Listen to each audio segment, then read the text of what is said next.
Hi, Amia. Harap ka kay Mami. Hi. Go na, don't walk. Hi guys, welcome back to my mini vlog. So today, ang first pasok ni Amia sa kanyang summer class.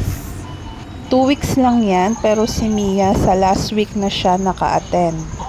Marami kasi siyang inattendan na out of town meeting, guys.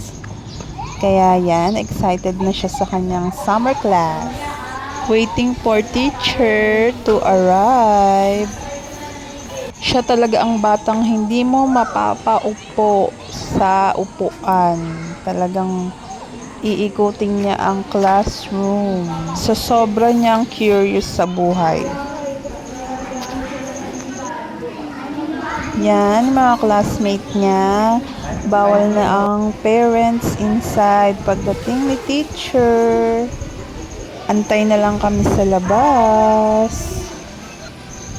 Dahil very good si Mia, meron siyang stars. See you sa next vlog!